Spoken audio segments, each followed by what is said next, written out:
Well, you know, Jaguar has been noted for its sports sedans for a long time. Jaguar invented the phrase sports sedan, sports saloon back in the 60s. The Mark II was the ultimate sports sedan. And I know other marks, other brands have kind of taken that away from us, and we really want to get it back. We want to be known as a sports saloon company. And if I can just go back to that time that I grew up with XJs and kind of learned from them, the one thing I understood about them was they were contemporary modern cars. That car in its era was the most modern car of its time. And what I wanted to do was capture the essence of what that car meant then, but now, 40 odd years later, and get the team to understand what that car was about the efficiencies of that car, the visual efficiencies of that car, the excitement of it, the visual dynamic of it, and try and replicate that way for this century.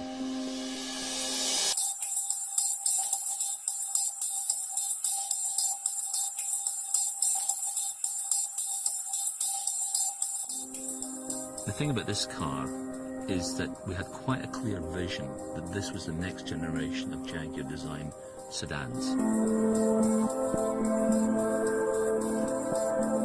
Well, most motor cars have a set of constraints around them. You know, they're set by various elements of package, mechanical package, people package, as do a Jaguar, as do sports cars. But the thing about a sports car is it has to look and feel dynamic.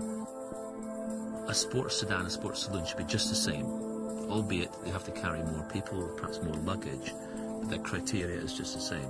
And what creates that sports car criteria is efficiency. It's like an athlete, it's like honed muscles. There should be nothing in that car that's excessive. It's there for a reason, be it a visual reason or a practical reason or a physical reason, but there shouldn't be any excessive mass in the car. The shape of the car, like muscles, should be drawn and stretched as if it's stretched tight. And that takes a lot of skill on the part of the designer and the modelers who modelled the car.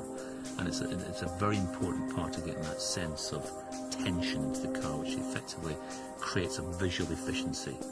You don't want any excess. There's no fat in this car.